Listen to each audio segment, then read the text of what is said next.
Hey, this is Brandon Crawford from the San Francisco Giants, and you're listening to Torture Cast. You're listening to a podcast by and for fans of the San Francisco Giants. Let's go, Giants! With hosts Willie Dills, Chad King, Ben Lee, and Eric Nathanson.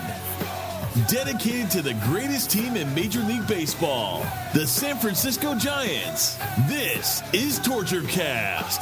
Standing on time, not gonna stop. We came to play, ain't slowing down. Falling on, we're here to stay, and we're stomping on whatever's in our way. I'm feeling like a Giant tonight. It's Tuesday, June 21st, 2016, and this is episode 107 of the Torture Cast, the podcast by and for fans of the San Francisco Giants. I'm your host, Chad, and with me again today is Eric Nathanson, all the way from Florida. Eric, how you doing today?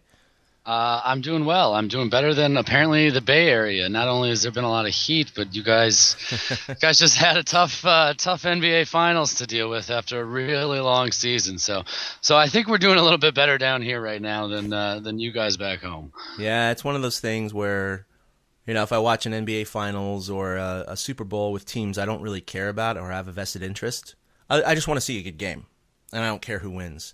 And I imagine for a lot of the country, that's what Game 7 was like. Because it was a good game. Yeah, and it went down to the wire, and it was exciting, and there were a lot of great plays, and it was dramatic. It was better than any other game in the series in terms of how close it was. Because every other game had been more than a 10-point victory for either team. And this came down to the wire.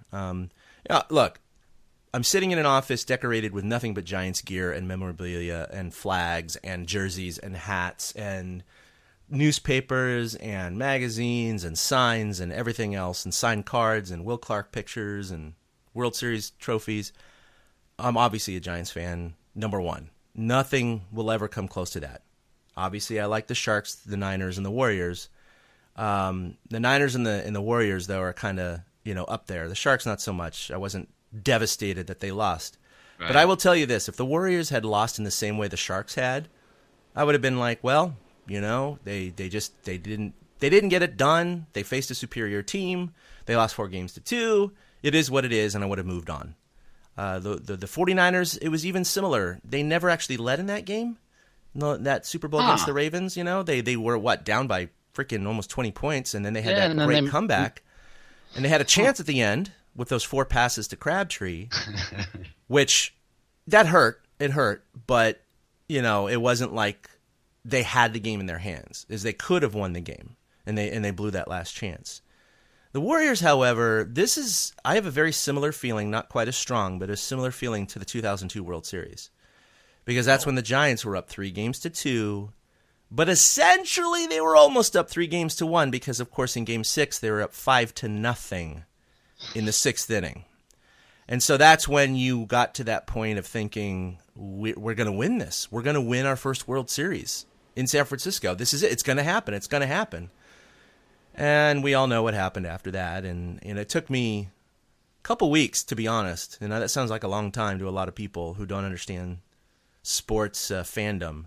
But it took me a couple weeks to really settle down from that loss, because that was something where, being a lifelong Giants fan, I thought, okay, that's it. I'm never going to see a World Series victory. You said a couple weeks. I'm sitting here going, man, it took me like a month at least.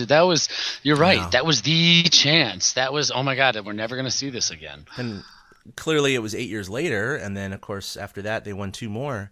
So it erases a lot of that pain. It really does. And so now, and even I think back about the butterfly effect. And even if they had won the World Series in 2002, things probably would have been different. They would have signed different players. The course of the whole organization would have been different, and they may not have even won these 3 World Series. We don't know. But point being, I'd rather take these 3 now than, of course, the one in 2002. But for the Warriors, look, they came out and they won last year. And so that was kind of like 2010 for the Giants in terms of Warriors fandom. Again, I'm not as much of a Warriors fan as I am Giants, but I still celebrated mightily. I had all my Warriors gear on. It was fantastic. And they go this year to establish the best record in the NBA, blow away all of those offensive statistics, not just the three-pointers, but other things, and to have a chance at having the greatest season in NBA history, at least to be talked about in the same breath as the 95-96 Bulls and other teams like that. It was rough, especially after they came back 3-1 against the Thunder. And a lot of people argue, well, the finals were kind of gravy because they should have lost against the Thunder. And, I'll agree with that. They should have lost against the Thunder. In fact, I think a lot of Thunder fans feel exactly the way Warriors fans feel right now. They had a chance to close out the Warriors, and they just didn't do it. They could not do it. This, series was a little different. I'm definitely not going to blame the officiating. I thought the officiating, again, from a subjective point of view, but it's kind of backed up by national writers who don't have a vested interest in rooting for any team, who have admitted the officiating certainly benefited the Cavs, but not necessarily in individual game wins. You know what I mean? Yeah, it didn't seem like it either from somebody who was, who's not deeply invested in either team. It didn't seem like it either. Yeah, because, until Game 7, none of the games were decided by less than 10 points. So, yeah, there were ticky-tack fouls on Curry. There were a lot of things not called when he was getting knocked to the floor by picks and screens. And, that Game 6 was kind of crazy where he had 2 or 3 of those steals, which were all ball. And, they called them fouls and, stuff like that. Look, they were going to lose Game 6 in Cleveland anyway. Yeah. But obviously everyone's talking about the Green suspension, and he put himself in that situation, so I'm not going to argue that. He put himself in a situation where the NBA could suspend him based on that. And in fact, they could have suspended him after the shot to Adams in the Western Conference Finals, and they chose not to. And that speaks a little bit of evidence and credence to the whole, well, when a team is down, we're going to give them the benefit of the doubt because we want this series to last longer. So he's not suspended in the 3-1. Not that it's not because it was his fourth. It wasn't his fourth flagrant foul, but the individual act of what he did with his leg, it could have substantiated a suspension regardless. Game 4, when him and LeBron got into that tiff, look, I respect LeBron as a player. He went full beast mode on the Warriors. Full beast mode. He was absolutely incredible. I have nothing but respect for his game. But the way he carries himself and his attitude and the way he responds and whines and complains, and even now what he did on social media and what he wore yesterday when he came off the plane, all those little things, that's just like, you're just being a dick. You're just being a dick. That is classless. You're being a dick. And that's the part of LeBron I don't like as a person, basically. And I know a lot of people say the same thing about Draymond Green, because he's out on the court talking crap and saying things after in the post game, and I understand it. I actually don't like some of the things he says too. But, LeBron pushes him to the floor and almost teabags him as he steps over him. Yeah. And that's called baiting. And kudos to him for probably knowing that he was one flagrant away from getting suspended. And LeBron could probably walk over him and bait him, and the worst that's ever going to happen to him is a technical. Cavs can survive that, no problem. But if Green takes the bait, it's a possibility he's going to get suspended. And no one, I don't think, will ever know if that's what he was trying to do. But point being, to me, the NBA disregarded that fact that he was baited. It wasn't like Green went up to a guy and punched him in the nuts. True. He was baited. He came up, and he didn't even punch him in the nuts. It was like a flick. And do I think that he tried to sort of hit him in the crotch? Maybe he did. I don't know. It was very subtle. But it was enough for the NBA to justify his suspension. And I just think in a final series like that, you can't necessarily penalize the entire team and fan base for the actions of one player who was baited by another. And that's what upsets me about how Game 5 turned out. And that just, it changed the momentum. And Game 6, they lost fair and square. But then Game 7, this is where I come down to it, and this is where champions are made. Regardless of what your opinion is on if the Warriors should have been able to close out in Game 5 if Green was there or not, the point is that they still had one game to do this at home with the home crowd. They had lost 2 regular season games all year. They had never lost 3 in a row. They had only lost 2 in a row once, and that was against OKC. And so you're thinking, I woke up in the morning going, I think they got a 98% chance winning this game. I really thought the players were going to come through. Now, ironically, Green did come through. He was a beast. He was 1 assist shy of a triple-double. He was the best player all series for the Warriors. Well, if they had won, I think he would have been named MVP despite what James did. Yeah. Although I could have actually seen James still getting the MVP as the losing team. But it would have been Green or James, I think. He was full beast mode, and I think that proves how much of a value he would have been in Game 5. And because he was removed, that really affected that whole game. Plus the addition of Bogut's injury, which is no one's fault. It just really sucked to not be at full strength for Game 5 or Game 7. That's not the Cavs' fault, of course. Just like last year, the Cavs weren't at full strength when the Warriors beat them. So I'm not going to use injuries I want to see a as an rematch. excuse. But I want to see a rematch. Yeah, like best 2 out of 3. But Yeah. when it came down to it, they have a 7-point lead at half. They see that erased right away in the third quarter, but they still lead in the fourth quarter by 1 point going in. Then they lead by 2 points with 5 minutes left, or 4:38, and then it's tied 89-89 with 4 minutes left. And you're thinking, this is it, 4 minutes of basketball. 4 minutes of basketball. Whoever makes a couple of shots is going to win. Well, as it turned out, it was the team that made one shot. One shot. And this is where I think the Warriors choked. I don't think Cleveland won it in the last 4 minutes. They won it in sense of how they performed in games 5 and 6 and a lot of 7. But it really did come down to just 4 minutes of basketball for everything. That was it. It was tied, 4 minutes left. And both teams went 1 for 17 in the last 4 minutes. Kyrie, the only guy who made a shot. And it was a tough shot. It was a great shot over Steph. I mean, kudos to him, honestly, because it was a fantastic shot, and that put the Warriors in a hole. The Warriors went 0 for 9, and they had there was a great block by LeBron, of course, on Iguodala, and then you had the stupid behind-the-back pass out of bounds by Curry. It was just those kind of mistakes, lack of execution, and essentially just choking in the last 4 minutes, and that was it. And so the Warriors, I think, were always in a position up 3-1 thinking, we got this, we're just going to cruise. Oh, we lost 1. We're going to cruise. Oh, we lost 2. We're going to cruise, and we're still 4 minutes left. We always close these games out with a flurry of threes. And to be honest, all season long they did. Whenever they had close games, they slammed the nail in the coffin on the opposition with just a flurry at the end. They didn't do it. And that's what the choke job was. If Cleveland had shot, 3 or 4 buckets in the last 4 minutes, I'd be like, wow, they just outplayed the Warriors in the last 4. But it really was. It just came down to both teams. Could you imagine the Warriors had just made 2 out of 9 shots and won? They'd be talking about how Cleveland choked because they only made 1 out of 8, right?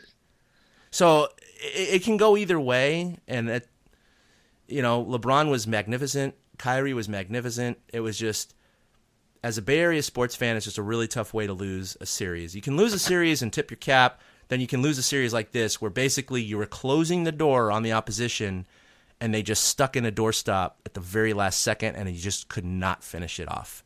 And that's what hurts so much. Yeah, we were talking about it here, watching Game 7, and we're both screaming at the TV as they're settling for jump shot after jump shot in those last few minutes. Like, search for threes. Yeah. Why didn't anybody drive to the hole? Why No didn't one. anybody try to force the issue? Anything. Try to get a foul. Draw a foul. That's exactly Yes. what we were screaming here. Well, I was screaming by myself because I watched it alone. My kids went to a movie because they knew Daddy needed to watch Game 7 alone for their own well-being. But and even Curry in yesterday's end-of-season pressers at the Coliseum, he even admitted that he was, quote, hunting for threes and that he probably should have focused on getting interior with someone. And you're absolutely right. I mean, if they had tried to drive in a couple of times, you never know if they draw a foul or two and they get 2 or 3 or 4 free throws. Right. I mean, any bucket at that point is a good bucket, you know? And you're right in the sense that they did choke that away too, because it's not like Cleveland played like some amazing interior defense and closed the hole and was batting drives away. It was just missed shots. I wonder if they were tired. And I know it sounds like an excuse, but in basketball, if your legs go, your shots go. Yeah. You don't get enough on them. And it things affected like both that. teams. Both teams, I think, were feeling the pressure. Both teams felt like we need to make a shot here. Clank, clank, clank, clank. It was back and forth, clank, clank, clank, the last 4 minutes until, LeBron had that amazing block. Don't get me wrong. Iguodala, he couldn't dunk it. He was trying to avoid, I think it was J.R. Smith who was coming up on the block, and he had to, duck around him to go for the layup. So that's all he could do. But it was, it was an easy layup still, despite that. And LeBron just comes out of center field and just and that was just sick. I got to admit, that was just sick. And, you can credit that to changing that last 4 minutes, because if he makes that bucket, it's, they got a 2-point lead. And who knows what happens after that? We don't know. But they didn't score after that. So, Steph was 0 for 4, and there were some bad looks there, and even Steph admitted it. So anyway, sorry, Giants fans. Didn't mean to go off on a tangent there. I know there are some Warrior fans listening to us, so hopefully you just fast forwarded that part. I get it. I'd be angry if I was a Dubs fan. I'd be like, "What the? You played all year to do that at the end?" I would be pissed too. So I totally get the anger. It was like running that marathon of a season. It really was a marathon of a season. They tied the Bulls with 88 wins for an entire season and postseason together. All they had to do was get one more win out of 3 games to get 89. They had never lost 3 in a row. No team in NBA history had ever come back from 3-1 in the finals. You can go through all of the stats, right, over and over and over again. And it was like they got to the last 10 feet of a marathon and sat down. Yep. And that's what, or tripped and fell or whatever. I mean, it literally, that's what it feels like. It's like they weren't, neck and neck with someone to the end. I mean, it was like, we're just going to fall on our faces here. And, at least they have the one from last year, so that softens the blow a little bit, unlike 2002 with the Giants, because that would have been their first at the time. And you're thinking, that's it. They're never going to have another chance. And the Warriors are going to be good next year. They're going to be good. They're going to be right back out there. Steph was not 100%. He's, hopefully we'll get back to being the way he was, but that's what makes sports great, I guess. You know what I'm saying? And it is. And obviously part of me, the objective part of me, is happy for Cleveland. Think about the Giants have suffered for all those years until 2010. Cleveland as an entire sports town. We're not talking, they didn't have a football championship, right? That was their last championship in 1964, was the NFL championship for the Browns. Their baseball team hasn't won, their football team hasn't won, their basketball team hasn't won since then. So for the city of Cleveland, because it's a shitty place, they need something. Yeah, they still have to live in Cleveland. They still have to live in Cleveland. At least they get a championship out of it. At least they get something out of it. So, you got to say something there. And I think, if LeBron stays with Cleveland, which who knows what's going to happen, they're going to be right back in the mix of it. So are the Warriors. And we may see a third match. Yeah. Wouldn't that be crazy? I think it'd be fun to watch one more time, yeah. It'd be fun. All right, so Giants baseball. Yeah, because people like you, they've been watching the Warriors, so I guess we got to catch them up on the season now. Yeah, you should have seen the Bay Area, by the way, because I had been recording the game. I didn't get home until it was probably halftime, so I had to avoid all social media and radio. And then I got home, and then I was watching the DVR so I could skip the commercials and stuff, and I caught up to live at the end. But the roads, the mall, everywhere, just barren, just completely barren on a Sunday afternoon. You could tell, like 80% of the Bay Area was holed up in their homes or bars just watching this game. It doesn't get any better than a Game 7, right? Nope. It's like the Super Bowl. It's Game 7. It is what it is. And so everybody in the Bay Area was crazy. Hey, did you know that now the Giants are obviously going to have to win the World Series? Yeah. Because all 3 major sports championships have been won in the Bay Area this year? By other teams. Yes. That's true. But yeah, the Super Bowl was played in Santa Clara, so it didn't matter who won there. Right. Well, you knew the Niners weren't going to be there. Yeah, so. Exactly. And then, of course, the Pittsburgh Penguins clinched in San Jose, and now the Cavs clinched in Oakland. So it's really weird. The Giants will have to beat the Indians in San Francisco to even it all out. But isn't that a strange stat? That is bizarre. That is bizarre. Yeah, all 3 championships so far have been won in the Bay Area. Oh, by the way, no Bay Area team has a championship, by the way. But it's an even year, so everything will balance itself out. It'll balance itself out. Well, hey, the Giants have won 8 out of 9. Yesterday was a little bit of bump in the road. You can't say that, pitching was horrible. Bum pitched a full 8 innings. He allowed that 1 home run, which was almost pulled back by Pagan, and they lost 1-0. And he lowered his ERA. Yeah, the Pirates never had a runner in scoring position. The only guy that got past first base was the homer. I know that's the crazy thing about baseball, and that's why I hate the whole win-loss thing anyway. Again, you can win giving up 7 runs, or you could lose giving up 1 in 8 innings. It's the way the game is structured. But so Bum's not worried about the loss. He's been on a tear. He is superhuman right now. I mean, this is by far his best regular season of his career. Well, the last 12, he has allowed 2 earned runs or less, and that's the most for any pitcher in San Francisco history. Wow. 12 straight games, starting on, I believe it was April 20th against the Diamondbacks, which was also a game he lost 2-1, which is just funny because there's a loss there on 4/20 and on 6/20, and then they won all 10 starts in between. And if he can 4 more games, 2 earned runs or less, they'll have the most in Giants history. The other guys it's not like Mathewson or anybody, but it's guys from the New York days back in the teens. But his 12 straight games with 2 earned run or less are the most in San Francisco history. And that was the dead ball era too. I mean, that was when teams just didn't score many runs, and there was not, no one hit 20 home runs a year, so except for Babe Ruth. Yeah, no, that incredible performance by Bumgarner. He has just been the model of consistency after his first 2 or 3 starts. He was a little bumpy, and then he said he knew something was wrong. He's definitely fixed it. At least it looks like it with his results, and he has been money. That being said, the Giants have their largest lead of the year, floating between 6.5 and 7 games, but the Dodgers have now won 4 in a row. And so they've crept up to 5.5, which is still a fine lead. Don't get me wrong, but yeah, this is one of those situations where whenever you win 8 in a row, like earlier when they had won their 9 in a row or whatever it was, they went into a little bit of a stretch. Was it also 8? They went into a little bump where they went like 5-5 over 10, but they had lost 3 in a row at one stretch and things like that. And everything regresses to the mean, so I fully expect the Giants over the next 5 to 10 games, they might be 500 or less, to be honest.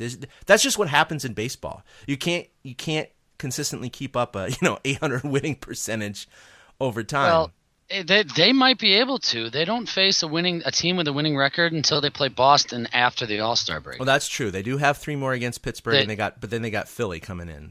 And Philly's not good anymore. They lost 7 in a row, actually. Yeah, they're not good at all. The Giants, their 8-game win streak, it was their second this season. There's been 4 8-game win streaks in baseball this year, and the Giants have 2 of them. Yeah, the Cubs and the Phillies, ironically, have the other ones. You can't. They've had. Go ahead. I was going to say, second best record in the National League, and of course, the overachieving Cubs have the best record at like 5.5 games above the Giants, but that's like an outlier. And they have a better record than the Cubs since May 11th. This 35-game stretch from May 11th until before yesterday's game, the Giants were 28-7, which was the best 35-game stretch of any San Francisco team in history. 28-7, that's an 800 winning percentage. My goodness. Exactly. And it was the best that they'd had since 1954 in New York when they went 29-6 over a 35-game stretch. And of course they won the World Series that year. Right, they beat the Indians. Yeah, ironically. So speaking of, I don't know why I threw the Indians out there earlier too, because I was thinking about the whole Cleveland revenge thing for Bay Area people. Well, Cleveland's not having a bad year this year, so you never know. It could happen. Oh, they're leading their division by a game right now. Yeah, so but Cueto goes tonight. It's unprecedented. They have the best record in baseball. They have 16 wins in 1-run games. Again, tied for the best in baseball with Texas. Yep. So they've been. This is like unprecedented territory, and there's times that we still don't even feel like they're playing that well. I know, isn't that strange? It really is. I mean, they've been having a lot of close games. Their pitching has definitely been dominating, but when they've needed the offensive output, they've gotten it. Although one was a 10-1 win. I guess they didn't need it then, but no, they've been playing well. The one thing that I'm concerned about, and I'm just going to jump to it now. It's a little ahead in our notes, but offensively, of course, the Giants are about in the middle of the pack, right, for the National League right now in terms of batting average and things of that nature. Yes. You had Tomlinson go out, which was like, well, he's a utility guy. It's not going to be that too bad. Oh, Duffy just went out.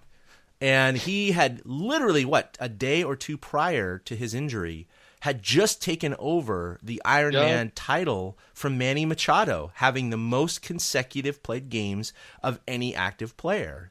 And it was like, hey, look at this. Duffy has the Iron Man streak. And I said, oh, God, did you just tweet that literally the next day? I mean, not a week later, not 2 weeks later, not a month later, like a day later, so he gets hurt. I mean, it was in my Friday Five. We can blame me. It was in my. I mentioned it. You mentioned some guy on Reddit. He's like, that is a fun fact, and I think we were all kind of like, cool. Duffy's gonna have something, and then. I know. So that's it's unfortunate for the Giants because now they've had to call up this guy Ramiro Pena, and he's I wouldn't call him a veteran. He's not a rookie. He's 30 years old. He'll be 31 in July. You know, he played for the Yankees. He won a ring with them in 2009. Not that he played a lot with them, but he got a ring. And then Atlanta. And so he's got 244 career average with 8 home runs, 53 RBIs, and 136 hits. So, you know, he's played maybe about just shy of a full season over his whole career. So he's experienced-ish. Yeah, enough. But I'll be honest, before they called him up, I had to look him up. Because I was like, I remember his name, but who the hell is he? Yeah, I didn't even know he was in their system when they called him up. I'm like, really, Ramiro Pena? Yeah, he was signed in December of 2015 to a minor league deal. So he had been in the system since December. But I mean, he's one of those guys you probably thought I'm never going to have a sniff with the big ball club, but now he does because 2 infielders went down. So I don't mind if Adrianza's out too. Still. Yeah, and Adrianza, they said, is still a couple weeks away from even starting to run. Mm-hmm. I don't mind Gillespie. He showed on Sunday when he shot that double to the gap that to knock in 2 runs to expand the lead in Tampa. He showed that he can hit in the clutch situations. After Duffy went out that game, so I don't mind Connor staying in there for a little bit. But the problem is the fact that they're so lefty heavy right now. They are the Giants. They have nothing but left-handed bats, and losing Duffy loses a right-handed bat in the lineup. That's a really good which point. Is why Pena will get some of these starts because we've got Belt, Panic, Span, Pagan if it's a right-handed pitcher, Blanco, Crawford. Look at that. That's 6 of them right up and down. Posey's the only righty. Let's see. We got Posey as a righty. We've got Mac Williamson, who's just recalled as a right-handed hitter. Was he just recalled? I missed it. He was. It came across actually while we started recording. Mac's been recalled while Duffy's been put on the 15-day DL with his strained Achilles tendon. That makes sense. Yeah, you're right. Jarrett Parker's a lefty. I mean, you just go down the list, and they are definitely a lefty-heavy, lineup, which is good in the sense of most pitching staffs are dominated by right-handers, but not their bullpens. Well, yeah, it's even weirder because against the Dodgers they face nothing but left-handed pitchers. Yeah. Like they've been facing lefties and forced to go through this, and put out that left-handed lineup, and they seem to be winning. They seem to be doing well with it. Yeah, no, it's true. It's true. 8 out of 9 ain't bad. I don't want them to get into this little rut here coming back home if they lose, the next 3. Although Cueto, he's the active leader in wins against Pittsburgh with 18 wins. Wow. He's been obviously on fire lately, so you just don't want to see what happened last night. That's what you don't want to see. Tonight they give up 1 or 2 runs and the Giants can't score any. They're facing a kid making his first major league start, which means they're not going to score many runs. Yeah. This guy's last name is his name is Boscan. Yeah, they just released it. They didn't know who was going to start until earlier today. Yeah, Boscan, Wilfredo Boscan.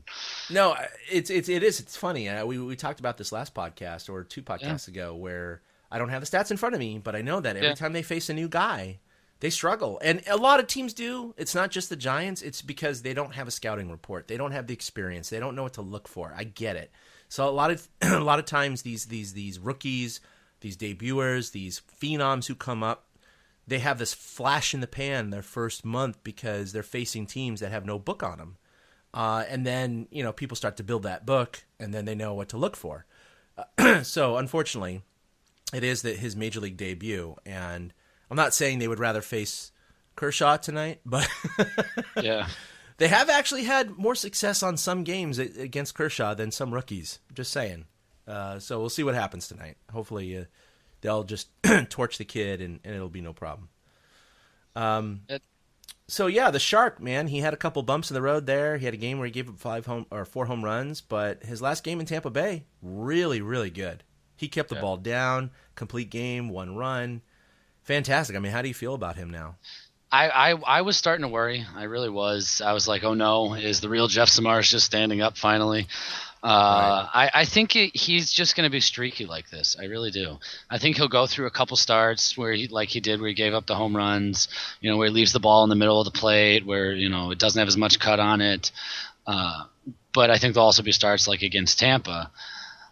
Tampa's a swing and miss team. They're a free swinging kind of team, so that's his sweet spot. Yeah, that's his sweet spot as a pitcher.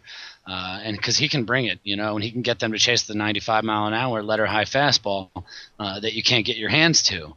He can get guys to chase those pitches and things like that. So he looks good again.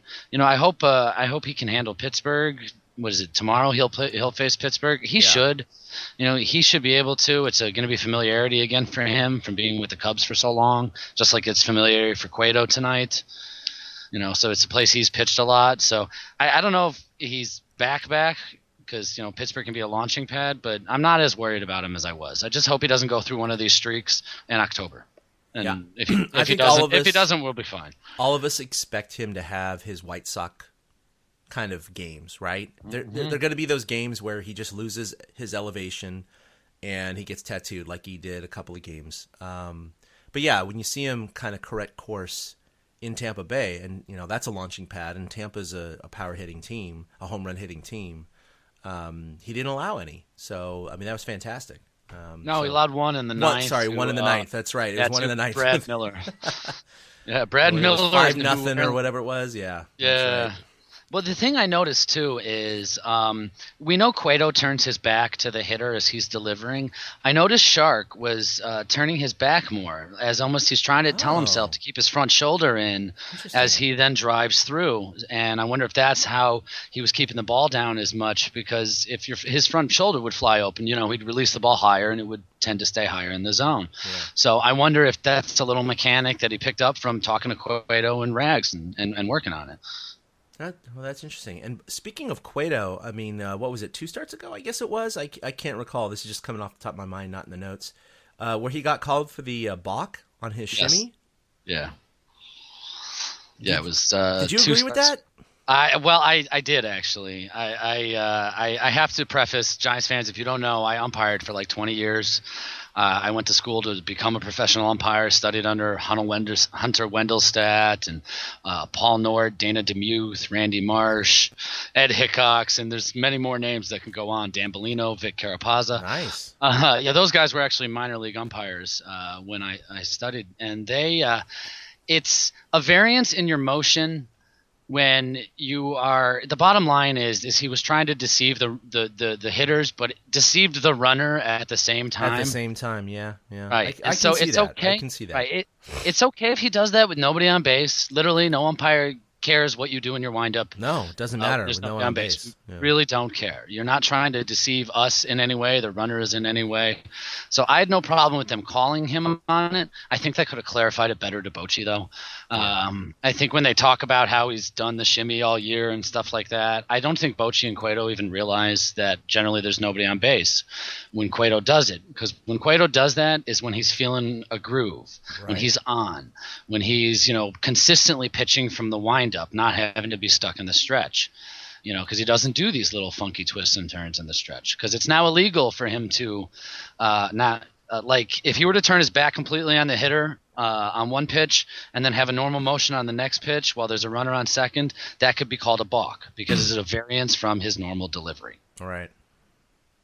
No, I get that's that. What I call it. I just don't think it was explained well. No, I don't think it was explained well, but there was, I umpired, not as much as you, but just as, in Little League and everything like that. And no one shimmied or anything like that. This is a unique situation. But I will say that I can see the argument that even though he is trying to deceive the hitter, but it can also deceive the runner. So by nature, if you're altering your motion too much from pitch to pitch, that's going to be called a balk. Just like if you have a normal delivery, you have your leg kick and a pitch, and a leg kick and a pitch, and a leg kick and a pitch, and then the next time you leg kick and pause for like a second or two, and then pitch, that's going to be called a balk. Yes. So it's kind of the same thing, you know? It is. And the thing of it is it sounds weird, but had the runner happened to be braking for home and he shimmied like that, and then the runner stopped because he thought he might have stepped off the rubber or something like that, that is legit the one instance why it's deceptive. But because that is a possibility, Cueto got screwed and had to give up the run. And that run was important. That was the Dodgers loss, the one loss they had to the Dodgers in that series. No, it was a little rough, but it's okay. Yeah. So they did sweep the Tampa Bay Rays. That was their fifth sweep of the year, which is sixth now. Wow. Yes, they've swept 6 times. That is really good. Only been swept once. Yeah, it is. I've got some of those. Yeah, I got some of those stats in front of me. 6 sweeps, and of course the one sweep against them was a 4-gamer versus Arizona, and of course they're irrelevant at this point. At home, only Greinke's relevant right now. Yeah, only Greinke. Exactly. He's on my fantasy team, so at least he's doing well for that.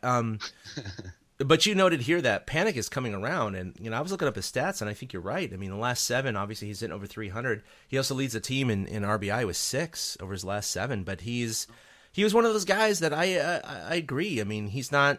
This is his junior year, I guess you could say. He's not been performing as well as I had hoped, but he's starting to pick it up right now, just like Duffy was and some other players. Well, you remember Panic went out for a week. I don't remember if he got DL'd earlier this season. I'd have to look it up again. But you remember he had a back issue or something for a few days. And so he kind of was – he started off well, so much so that Mark Simon, I think it was like, he's going to win the batting title. And then he totally fell off a cliff. So maybe he's just coming back around right now. It was weird. That 9th inning home run he had on Saturday to break the tie was the first home run. That was awesome. Yeah, that was a great game. That was a lot of fun. That was the first home run the Giants had hit in the 9th inning all season. Wow, that's a good stat. I didn't know that. Really? Yeah. Wow. All season long. That was the first home run they'd hit in the 9th inning. Okay. Yeah, it was game 69 too, so it took them forever to do it. Well, that's huge. But they've hit the most home runs in the 8th inning, which is even funnier. So it goes to show you that they're taking care of business late in games. We saw it in Tampa this past weekend, where they put together a 4-run rally in the 8th, as well as putting together the 3 runs off Panic's home run in the 9th the day before. So they're winning games late. They showed the huge difference between why Tampa's not a good team and why the Giants are winning some games right now. They just absolutely owned them when it came time for the bullpens to come out. No, it was great. I did not expect a sweep in Tampa. I mean, when you're on the road, it's hard to sweep, so no matter who you're playing. So we're going to take that. So that's why, you got to take your 1-0 losses with bum pitching in Pittsburgh. It's it's going to happen. Yeah. At least it didn't happen in the wild card game a couple years ago. Well, and at least the home run again was solo. 8 of 9 home runs that he's given up this year have been solo shots. Yeah, so he limits the damage. He limits the damage. He's going to make mistakes. We all know this. It's going to happen, and he's human, but slightly superhuman, but he's still partially human. That's going to happen. Maybe. All right. So All-Star voting ends on, I think you mean July 3rd, right?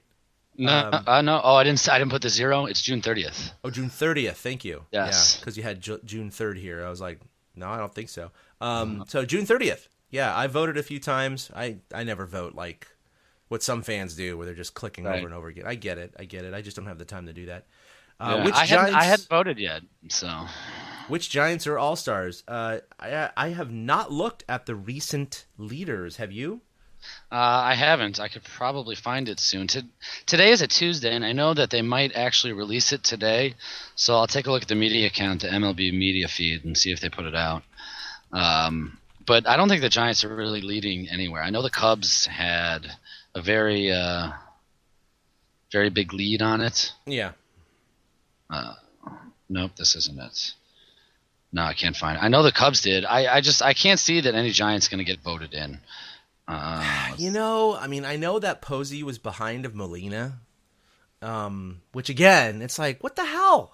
I mean, Molina's a great defensive catcher. He's done nothing offensively, but whatever. It's Middle America. They're going to vote for their Cardinals. So it is. What's that? I got to open Bleacher Report, but apparently it just got released as we've been talking. Oh, well, there you go. Tuesday for the NL, huh? Yeah. No, it's Tuesday for the AL. We get ours tomorrow. Damn it. Okay. Well. Yeah, but it's been Cubs. It's been Molina, Dexter Fowler out in the outfield, Hayward, somebody else. No Giant is leading anywhere. Yeah, no. So as of last week, June 15th, the Cubs have Anthony Rizzo, Ben Zobrist, Chris Bryant, and Addison Russell leading their positions right now. Cubs. And then, like you said, Dexter Fowler will probably be there. Jake Arrieta, Jason Hamill, John Lester. I mean, they're all good. And, and it's funny, though. Did you know that David Ross continues to lead all NL write-in votes? Oh my God, that's hilarious. But he's still not in the top 5 in catching position. So that's hilarious. But They're trying to get Grandpa into the All-Star exactly. game. That's funny. I do think this is just one of those years because the Cubs have been overachieving so much that they could have freaking 9-10 players on the All-Star roster. It's just it happens. It's fine, whatever. If the Giants only have 2 players there, doesn't matter. Doesn't mean anything. I think they'll have more. I don't think we'll get any starters unless Posey overtakes Molina. But I think the 4 guys I listed there, Posey, Belt, Bum, and Cueto, I think those are their best chances. Bum and Cueto have to be locks at this I think point. so too. They have to be locked because that's all manager decisions, right? Posey's going to be taken even if he doesn't overtake Molina. Those 3 I think are absolute locks. After that, it's a little bit more fuzzy. I think Crawford has a good case, at shortstop. That's true. It is what it is. I think Hunter Pence would have been there if he had not gotten injured. He was on a trajectory to be there. But just like Joe Panic probably could have been there had he been on that trajectory, stayed on his trajectory. Yeah, but those 2 are not going to be on. So, but yeah, I think you're right. I think the Giants are probably going to not going to have more than 3 or 4 players, and maybe not even 1 starter, which is unfortunate, especially if they go to the All-Star break with the second best record in the National League. Yeah, that'd be weird. But I think that speaks to their team, right? Their strengths. They don't have just the one superstar. They have depth this year. It's weird. Like all these guys, even this Pena coming up, everything that keeps happening. Duffy got hurt, and I don't feel, like, oh no, they're gonna start losing some games. Like Posey said it in his post-game comments last night. I read in the game story. He's like, we're just gonna keep playing, man. It's what we do. Yeah. They do. They just seem to plug in wherever they need to. No, and they lost Duffy, but he's not a superstar, right? He's not a Barry Bonds. I mean, is he a good player? Yeah, and he's been coming around lately. But also, they survived with him and won with him when he was hitting 180, right? So, okay, Pena's not going to be any worse than that. So they just got to go with it. So I know the Giants a couple weeks ago were kind of in the middle of the pack in the NL in ERA, but right now in the major leagues and the NL because all NL teams in the top 5, which makes sense with the DH and everything like that. They've ascended to 5th in Major League Baseball with a 3.38 staff ERA, and that's pretty damn good. 3.38. I mean, that includes your relievers, your bad starters, Jake Peavy's ERA, Matt Cain's ERA. I mean, that's not bad. That's not bad. If you remove those 2 pitchers, it's going to be under 3, I think. Yeah. 5.47 and 5.34 would definitely help getting out of there. Exactly. So, they've definitely corrected to the mean of what we expected from this staff. So I'm pretty excited about that. Their offense has not been quite as good as I had hoped, but overall they're on pace for 98 wins this year. So that's not bad. I mean, we had our preseason predictions. I think I was at 92 or 94. I can't remember. I have to go back on the notes. I think I was 92. Right. So, I mean, they're in that ballpark, right? I mean, they're in that ballpark of getting 90-plus wins right now. I think they can get there, too. The pitching, no, they you certainly mentioned it. can. Yeah. The bullpen has – it's funny, for all our gripes and all our whines, the bullpen has kept up their end of the bargain decently. Contos has been an absolute savior when he comes in to put out a fire. I mean, he hasn't every single time, but like Derek Laws looked pretty good. Yeah. I haven't minded. Suarez has slid in and helped beautifully. So far as a starter. I mean, we didn't even talk about Matt Cain coming back, pitching 3 1/3 innings, and then leaving. Right back. I know, going right back on the DL. Unbelievable. It's like heartbreaking. It's like, come on, man. I just want this guy to do so well, and I think he still has some gas left in the tank. I really do. I think he's going to be eventually okay. I think he's going to close out the season with a good, tear, but they need him right now. So. Well, he was pitching fine in that game too. He was getting squeezed like crazy. Yeah, oh my God, absolutely. did he get squeezed? I had to go back and watch it because I'd missed the start. And like every borderline pitch went against him, and even he was pissed. He snapped the glove down. He yelled, "Where was that?" So maybe if he can get healthy, it's nice that Suarez has been a much cheaper petite. He has, and he's been okay. He hasn't been great, but he's been okay. So serviceable, Right. as you would Yes, call and it. that's all they need in that slot right now. And of course, they got Gene Machi back in the minor leagues, so, which I guess they thought weren't was too very pissed funny. at him for getting arrested. I know. Oh, you got arrested. Okay, well, Cubs released you. We'll sign you back. I was like, what? Yep. What are you doing? But whatever. Anyway, so Lincecum, you wrote this down. I watched this game, most of it. He was hovering around 89, 90. Didn't need to be dominant in his speed. He was great. He mixed it up fantastically. What? He gave up 1 run in 6 innings, right? Yeah, he did, and I think even then there was a player of his that totally screwed up earlier in the at-bat on a play he could have made that was foul. Maybe that was the inning before when he gave up a runner, because I watched it too. Actually, I turned it off after Timmy was done. But he mixed and was able to change speeds pretty well. He made his 88, 89 look like 95 when he was slowing it down sometimes. I thought he looked pretty good. I thought he looked comfortable. You know what I mean? He looked comfortable. That's a good word to use. He looked comfortable. Yeah. Yeah. No, He I was impressed. I did not think, because he had surgery, then he did rehab, then he had a showcase, then he had 3 minor league rehab starts, right? With some workouts before that at the Giants spring training facilities. And it just seems like such a rapid ascension from being, sidelined with an injury to then having surgery to then having some workouts, a showcase, 3 minor league starts. Granted, it was AAA, and his last one was great.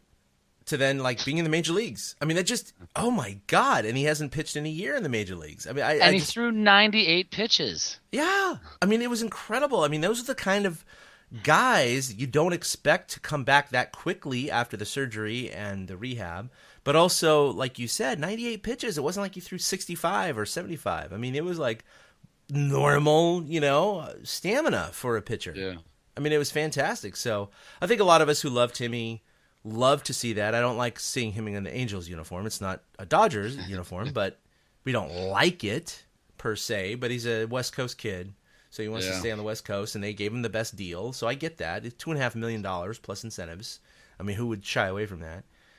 He gets to face Oakland again on Friday. And they're desperate. They're desperate. I mean, Angels are desperate with Jared Weaver and all those injuries, and I mean, they have no starting pitching, so they had to do something, and they took a flyer basically on Lincecum, and he's paid off at least in 1 start. So, but it was really cool to see a lot of social media people, just random Giants fans who saw him in San Francisco at bars and restaurants, taking pictures with him. It was the most hilarious thing. It was like, hey, I was down at this restaurant. Here's Timmy. Here's a picture, while he was staying in San Francisco for the Oakland series. It was just really funny. And he was apparently very gracious. And he said, after the game that he felt like he was home because there were a lot of Giants fans at that game. Because, look, A's fans aren't going to be cheering for him, right? I mean, No. So there were a lot of Giants fans that filled that park, and they had a pretty good attendance that day. I wish nothing but the best for Timmy. I hope he does well this year. They're obviously not going to face the Giants in terms of, playoffs because they're not anywhere close. Nope. But that being said, I think it'll be interesting in the offseason because he could parlay this into a multi-year deal with any club. And,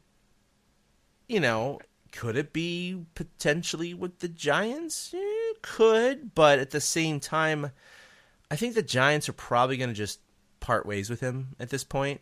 I think they're just going to be like, even if he has an excellent season with the Angels for, 2/3 of a season or just over a half a season, I can't see them, they've already donated. They've given him his bonus, right? Yeah, they have. So they've already compensated him for what he did for them earlier in his career when he wasn't paid handsomely. So I think they're done with that. So I don't think they need to bring him back for the betterment of the fan base or to, quote, reward him for what he did for the organization earlier when he wasn't paid well.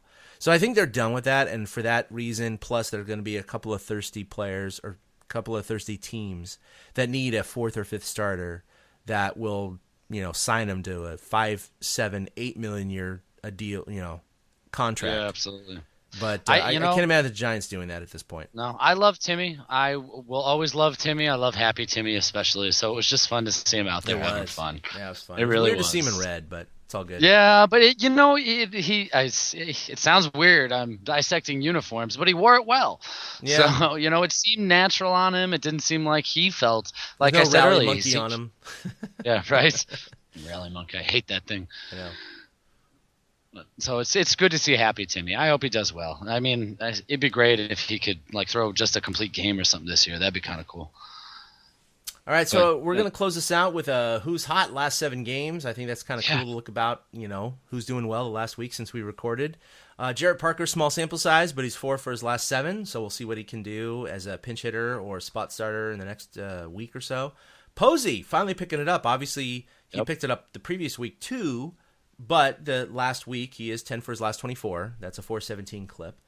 Blanco filling in admirably in the outfield, the 391 batting average, 9 for 23. Brandon Belt, who's been doing well all year. He's leading the team in average and home runs and RBI. But he's last week he's even picked it up a little bit, hitting 353, 6 for 17. And, of course, the whole pitching staff has done pretty well, but particularly bummed because he's had 2 starts in the last week, only 3 earned runs in his last 16 innings pitched for a 1.69 ERA. So he keeps lowering his season total for his ERA. And so, what is he, like 3rd or 4th in the NL right now? Something like that. Let's see. Which is crazy because it's like you'd expect that to be 1st or 2nd. Yeah, absolutely. He individual player stats. It's this year in the National League is absolutely bonkers. Yeah, we got Kershaw and Arrieta when it comes to pitching. and others. Yeah, they're just... Yeah, it literally goes Kershaw 157, Arrieta 174, Bum 185. Yeah, so he's 3rd. So I mean 185. I mean you're right behind Kershaw and Arrieta. I mean that's in any one start he could leapfrog to 1st or 2nd. So yeah, he's been that dominant, and that's like we mentioned All Stars earlier. The NL All Star team is going to be absolutely loaded at the pitching. Kershaw, Arrieta, Bum, and Cueto at the top. Syndergaard, John Lester. Yeah. I mean, that's going to be sick. It's going to be Jose sick. Fernandez, Steven Matz possibly, John Lackey's below 3 with his ERA. But you know how it is with the game, though. Any one game, some starter can give up Strasburg, 3 totally runs. Forgot about him because he got scratched last night. Well, he got scratched last night, and that really hurt the Giants. But at the same time, Kershaw still only gave up 1 run. So, what was Strasburg going to do better than that, right? Aside from a shutout, right? I mean, it's like, whatever. You mentioned Posey was 10 for 24 in his last 7. I didn't realize he'd gotten that hot because I was saying last week that I think he's coming around right now, and he seems to be just driving right through the ball now. He seems to be healthy again. Yeah, I think his thumb's good again. So yeah, they haven't been giving him as much time off. I mean, I know we had 2 days as a DH. I was going to say the DHing in Tampa Bay definitely helped, and then an off day and all that. So hopefully he's doing better now. So. All right, so I think I mentioned this before, but we've got 3 more against Pittsburgh. It's a 4-game series. They're going to be tipping off basketball mode. First pitch is in about another 3 hours or so. It's going to be Cueto against the rookie, so expect the Giants to not score very many runs. Yeah. So 3 more against Pittsburgh, and then of course they come home for 3 versus Philly, where they need to mop up against that team. They got to win that series, and those are the series you got to execute. So. Well, the Friday game, they're facing a guy that has a 10.8 ERA right now. So that should be a good way to start the Philly series. And Giants fans shouldn't forget that it's morning baseball on Thursday. It's a 9:30 in the morning game. Oh, yeah, in Pittsburgh, yep. So it goes Smarja against Liriano on Wednesday night, and then Suarez against Nice on Thursday morning. to finish off the series in Pittsburgh before they then fly home, which is good. At least the Pirates let them, leave. Not like the Pirates who came in at 3 a.m. the other night. The Giants will be able to get home and get a night's sleep in their own bed before the Phillies series. Before the Phillies, yeah. No, that's a good thing. Yeah. All right, so I think that's going to do it for episode 107 of the Torture Cast. You can follow us on YouTube, on Facebook and Twitter at TortureCast. Like us on Facebook, and of course we do have our YouTube channel, which we don't have many videos up recently, but we're going to hopefully increase that here coming up into the near future. You can follow us individually at ChadK21 is my Twitter handle. Of course, Eric is at 2OutHits. That's with the number 2. And for Willie Dills, you can follow him there, and Ben at Fried Duck. So for Eric and for the absent Ben and Willie, this is Chad signing off. Episode 107 of the Torture Cast. We'll see you next week. Boom.